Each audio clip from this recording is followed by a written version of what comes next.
Lanjutan dari seri Sweet Home part ketiga. Cerita berlanjut ketika An Hyuk dan yang lainnya berusaha menghindari Speed Monster dengan mobil. Monster lain yang ada di basement mulai mengejar dan menyerang mobil mereka. Saat itu Hyunsu belum menyadarkan diri, sementara yang lain berusaha menyingkirkan monster sebisa mungkin. Perjalanan mereka terhenti ketika mobil menabrak gundukan pasir dan mereka terpaksa harus berjalan kaki. Untung saja kakek An datang dengan flamethrower dan membakar habis semua monster yang ada di basement. Sementara itu, Dusik berusaha menarik Suyong saat dia ditangkap oleh monster yang terperangkap oleh jebakan tali. Suyong berhasil terlepas, sementara Dusik berusaha sebaik mungkin untuk menahan monster itu. Ketika penghuni lain hanya bisa diam ketakutan, Yuri dan Enyu mengajak mereka untuk menyelamatkan Dusik dengan cara menarik tali jebakan, agar monster itu tidak lepas kendali. Setelah mereka berusaha sekuat tenaga, monster itu tertarik kembali dan Dusik pergi ke tempat yang lebih aman. Mengejutkannya, Suyong datang kembali dan melempar monster itu dengan molotov. Namun sayangnya upayanya gagal dan malah membuat monster itu terlepas kembali. Untung saja, Hyunsu datang dan menyetrum monster itu dengan tombaknya. Kejadian tersebut membuat para penghuni tersadar dan mulai menghargai Hyunsu. Sebagai perawat, Yuri mengobati mereka yang terluka sebaik mungkin termasuk Sang-wook yang awalnya terus menolak. Di lain tempat, An-yu sebagai adik mulai memperhatikan kakaknya dan menunjukkan kepeduliannya saat dia memperbaiki kacamata An-hyuk yang patah. Perlu kalian ketahui, hubungan mereka sebelumnya kurang baik karena status mereka bukanlah saudara kandung. Walau demikian, An-hyuk yang pragmatis yang selalu mementingkan dirinya ternyata sangat menyayangi adiknya itu. Terbukti dari sikap dan caranya merawat An-yu dengan tulus. Tidak lama dari itu, para penghuni mulai dihadapkan dengan masalah baru, di mana tangki air mereka mulai terkontaminasi. Sebagai ketua, An-hyuk menyusun rencana dengan Dusik untuk pergi keluar dan mengambil sumber daya. Dusik sebagai ahli teknisi bersedia untuk memperkuat salah satu mobil yang ada di basement, agar perjalanan mereka lebih aman dari serangan monster. Sementara itu, Yikyung dibebaskan oleh para tentara yang menangkapnya. Ketua mereka menjelaskan jika manusia yang terinfeksi mampu bertahan lebih dari 15 hari, mereka dinyatakan sebagai orang yang terinfeksi khusus, yang bisa dijadikan subjek penelitian untuk mengungkap fenomena ini. Tentara juga menegaskan kepada Yikyung bahwa dia harus memastikan Hyunsu melewati hari ke-15 dan melaporkan kepadanya menggunakan alat pelacak. Jika saat itu telah tiba, mereka akan datang dan menjemput Hyunsu. Kembali ke apartemen, An-hyuk menjelaskan situasinya kepada penghuni lain bahwa mereka harus segera mencari sumber daya. Setelah itu, keadaan tenang untuk sementara. Jisoo yang nampak tidak sehat memainkan gitarnya dan Hyunsu datang untuk mendengarkan. Keesokan harinya, keadaan Jisoo semakin parah setelah dia mengalami sakit pada perutnya. An-hyuk yang sempat berkuliah di jurusan kedokteran mendiagnosis bahwa Jisoo menderita radang usus buntu yang cukup parah, yang mengharuskan dirinya untuk dibedah secepat mungkin. An-hyuk bersedia untuk mengoperasinya, namun dia membutuhkan obat bius dan beberapa alat bedah. Sang-wook, Yuri, dan Hyunsu bersedia untuk pergi keluar dan mencari barang-barang tersebut. Di luar ruangan, An-hyuk memperingati Hyunsu bahwa prioritas utama mereka adalah alat bedah, sementara sumber daya lainnya nomor 2. Nampaknya, karakter An-hyuk perlahan mulai berubah dan lebih memperdulikan orang lain. Mengingat Jisoo harus segera dioperasi, An-hyuk melakukannya dengan alat seadanya. Sementara itu, Hyunsu dan yang lainnya mulai menaiki mobil yang sudah diperkuat sebelumnya. Saat itu, Hyunsu mengenang kembali masa lalunya, masa penuh dengan intimidasi dan penyesalan. Di masa lalu, Hyunsu dirundung oleh temannya yang kaya raya. Berdebah itu mengancam akan memecat ayah Hyunsu yang ternyata bekerja di perusahaan milik keluarganya. Hyunsu mengorbankan diri demi melindungi keluarganya itu. Namun, dia malah diperlakukan sebaliknya, di mana ayah dan ibunya tidak membela dirinya, bahkan adiknya tidak mau mengakui dirinya sebagai kakak. Itulah titik awal kenapa Hyunsu sangat membenci keluarganya. Setelah dia terlepas dari perundungan, berdebah itu mulai mengganggu temannya yang lain. Di pinggir jalan, dia menyuruh korban untuk menabrakkan dirinya. Dengan imbalan akan membayar biaya operasi ibunya yang sedang sakit. Hyunsu yang melihat kejadian itu datang menghampiri dan berkata, setelah kejadian itu, ayahnya dipecat dan temannya yang menjadi korban menyalahkan dia atas kematian ibunya yang gagal dioperasi. Hyunsu yang hanya bermaksud untuk berbuat baik kini mulai putus asa dan memilih untuk mengakhiri hidupnya. Itulah masa lalu kelam yang dialami Hyunsu selama ini.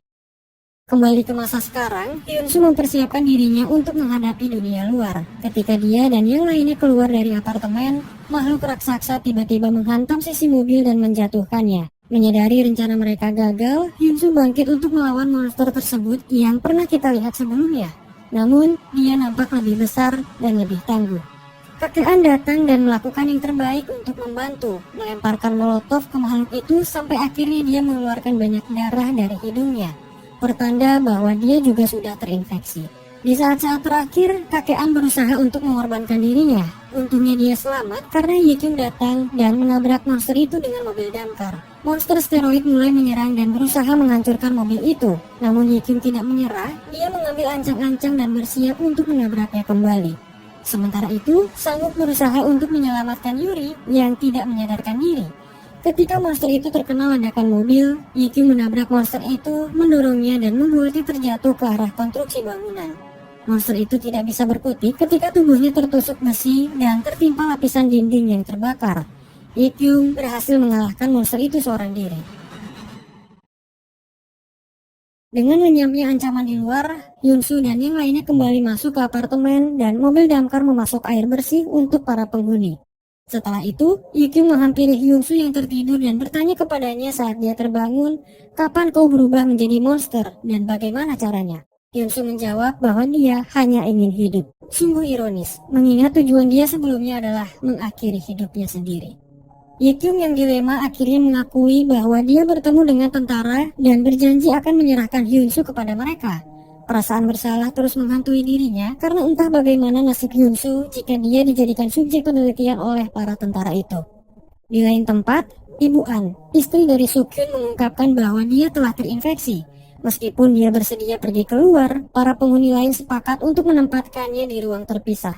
Setelah itu, Hyunsu menghampiri Ibu An yang menangis di hadapannya karena sudah merasakan penderitaan Hyunsu semenjak dia terinfeksi. Untuk pertama kalinya, Hyunsu menangis mendengar permintaan maaf dari sosok orang tua yang belum pernah dia terima sebelumnya. Dengan berpisahnya Ibu An, penghuni lainnya saling menceritakan kisah-kisah menakutkan. Tidak lama dari itu, seorang tentara yang melarikan diri muncul dengan rasa panik dan trauma yang mendalam.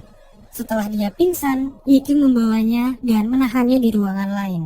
Sementara itu, Anyu menemui Hyunsu yang menyendiri dan mengajarinya cara untuk mengatasi kekesalan terhadap seseorang. Tindakan itu menyadarkan Hyunsu untuk memotong rambutnya, yang merupakan isyarat simbolis bahwa Hyunsu memotong semua rasa sakit dan kesedihan yang dia rasakan selama ini. Keesokan harinya, tentara yang ditahan Yikyung tersadar dan terkejut ketakutan ketika seseorang berbicara melalui radionya. Menyadari ada kelompok yang mengikuti tentara itu, Sanguk dan Hyunsu melepaskan tanda SOS yang sebelumnya sudah terpasang, dengan harapan tidak ada yang bisa menemukan mereka di apartemen. Dalam perjalanan kembali ke bawah, mereka melihat monster security yang menuruni lift sembari membawa pemotong rumput. Menyadari bahwa dia berbahaya, Hyunsu dan Sanguk bergegas untuk menghentikannya. Untung saja Jae-hoon ada di lantai bawah melawan monster itu dan menahannya sebisa mungkin. Di saat yang sama, Hyunsu melompat dari lantai atas untuk mempersingkat waktu. Namun sayangnya kakinya patah dan membutuhkan waktu lama untuk beregenerasi. Dalam pertarungan, Jae-hoon kehilangan tangannya yang terpotong oleh mesin rumput. Para penghuni lain yang datang terkejut melihat keadaannya saat itu. Walau demikian, Jae-hoon bangkit dan terus berjuang hingga titik darah penghabisan. Dengan pedangnya yang patah, Jae-hoon menusuk monster itu dan membawanya ke dalam lift. Ketika Jae-hoon menahan monster itu, dia meminta penghuni lain untuk melemparkan molotov ke arahnya. Dengan berat hati, Anhyuk mengabulkan permintaan terakhirnya itu. Hyunsu yang melihat kejadian itu tak kuasa menahan tangis. Begitu juga dengan penghuni lain yang diam terpaku seolah tidak percaya dengan apa yang telah terjadi. Kejadian itu membuat Jisoo merasa kehilangan, mengingat hubungan mereka yang semakin dekat, bahkan Jae-hoon sempat menyatakan perasaannya. Di antara penghuni lain, Anyu berhasil memberinya dorongan, memberitahu Jisoo untuk tidak menyerah dan memberinya pedang Jae-hoon yang patah. Di lain tempat, kakek An menyadari bahwa mereka tidak akan sanggup jika harus melawan monster terus-menerus. Saat itu, dia meminta Yikyung untuk pergi keluar dan memeriksa sesuatu yang tersembunyi di bawah apartemen Green Home. Itu adalah bunker yang bisa digunakan para penghuni untuk bersembunyi dan bertahan hidup. Dia meminta Yikyung melakukan misi ini karena sudah percaya dan mengakui ketangguhannya. Iki merenungkan hal itu dan mulai dilema ketika dia memikirkan pilihannya untuk melaporkan Hyunsu atau tidak. Tidak lama dari itu, sebuah mobil tentara datang dan menabrak pintu masuk apartemen. Nampaknya mereka adalah sekumpulan penjahat yang mencari tentara sebelumnya. Setelah tentara itu ditemukan, mereka memotong jarinya, menempelkannya pada sebuah koper dengan harapan bisa membukanya namun gagal. Setelah membunuh tentara malang itu, para penjahat mengumpulkan semua orang di atrium utama dan membatasi gerakan mereka. Sementara itu, Yeking menyelinap dan mengambil koper yang sebelumnya kita singgung. Di lain tempat, Yongsu, adik dari Suyong, bersembunyi di ventilasi sesuai arahan dari kakek An sebelum dia tertangkap. Tidak lama dari itu, para penjahat menemukan catatan rencana bertahan hidup yang dibuat oleh An Hyuk. Menyadari kemampuannya itu akan berguna, Jung Suk selaku ketua penjahat merekrutnya ke dalam tim. Ketika An Hyuk menerima tawaran itu, para penghuni lain terkejut. Namun Hyunsu menyadari bahwa itu adalah upaya untuk mencari kesempatan. Di lain tempat, Sang-wook yang belum tertangkap dihadapkan dengan dua penjahat yang berpatroli. Ketika Sang-wook menyerang mereka, Yeking datang membantu dan masalah itu pun teratasi. Tidak lama dari itu, mereka menemukan Yongsu yang bersembunyi di ventilasi. Menariknya, monster slime muncul dan Yongsu menjelaskan bahwa monster itu sudah menyelamatkannya. Sementara itu, Jung-sok menemukan Ibu An yang masih terkurung di ruang isolasi. Menyadari bahwa dia sudah terinfeksi, Jung-sok membunuhnya dan An Hyuk berusaha sekuat mungkin untuk menahan kemarahannya. Kembali ke atrium, Yeking membuat keributan ketika dia menembak dan menyerang penjahat yang ada di sana. Para penghuni lain memanfaatkan kesempatan itu untuk memberontak. Sayangnya upaya mereka gagal karena Jung-sok mengancam akan membunuh An Hyuk saat itu juga. Mengejutkannya, Ibu An bangkit dan mengalahkan satu penjahat yang menghalanginya. Sayangnya, dia hilang kendali dan menyerang siapa saja termasuk Hyunsu. Dengan terpaksa, Hyunsu mencekiknya, membuatnya tidak berdaya dan akhirnya mereka tumbang bersama.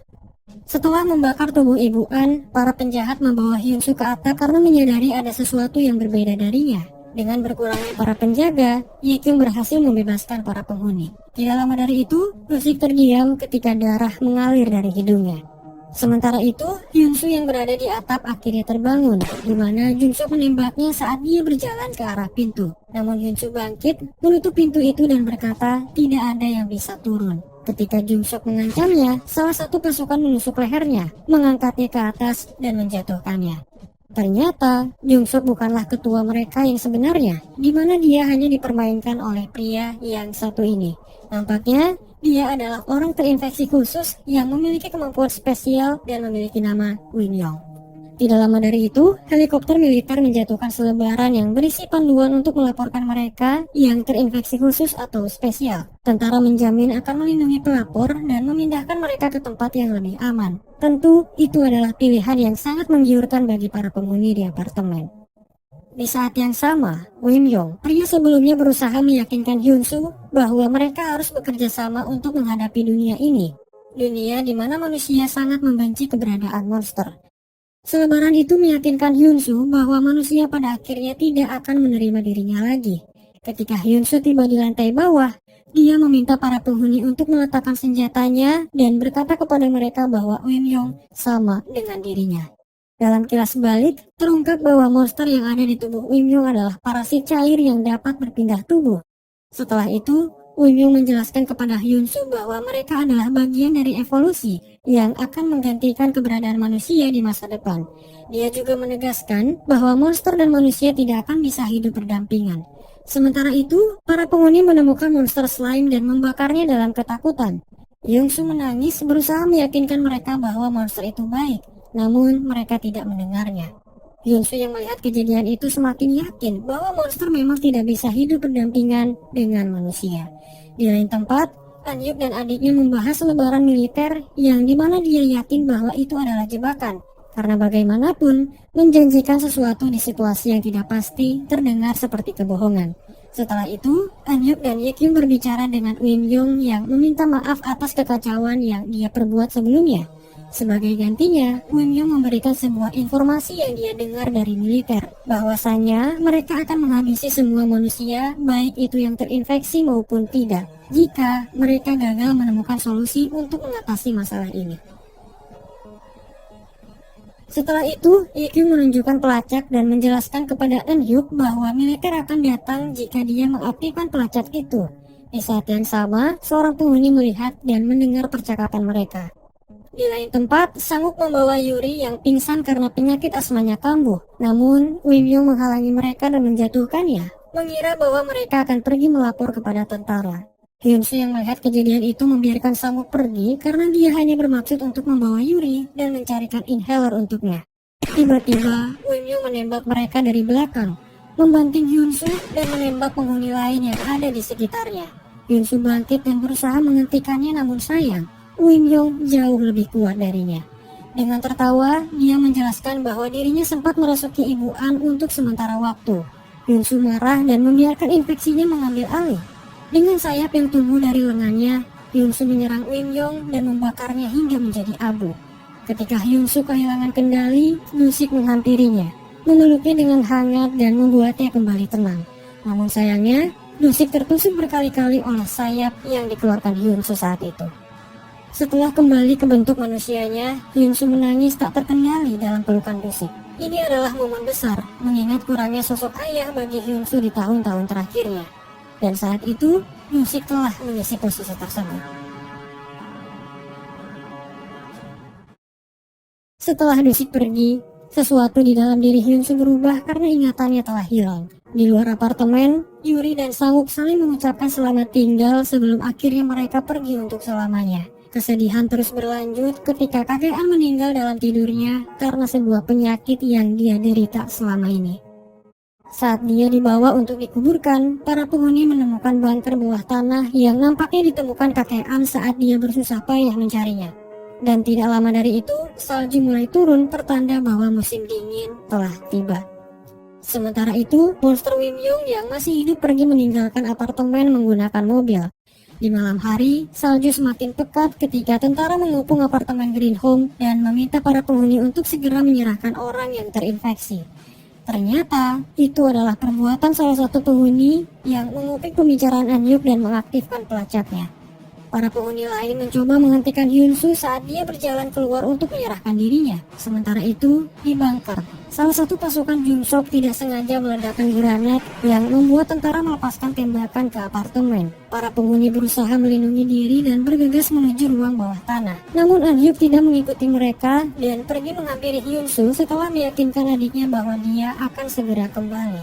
Eun-hyuk berusaha untuk menghentikan Hyunsu, namun gagal karena dia tidak mau mendengar.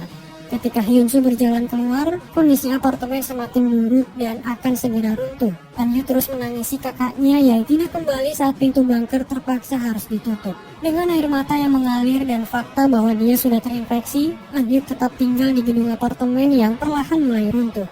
Jelas, itu adalah upaya terakhir sang kakak yang tidak mau membahayakan adiknya sendiri. Sementara itu, tentara menembaki Hyunsu yang terus berjalan sebelum akhirnya dia ditangkap dan diamankan.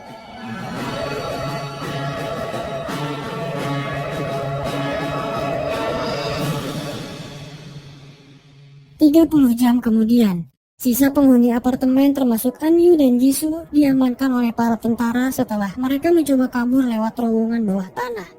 Karena bukan Yikyung yang mengaktifkan pelacaknya, kesepakatan dia dan pemimpin tentara belum berakhir. Dengan terpaksa, Yikyung mengikuti keinginan tentara agar dia bisa dipertemukan kembali dengan tunangannya Sangwon.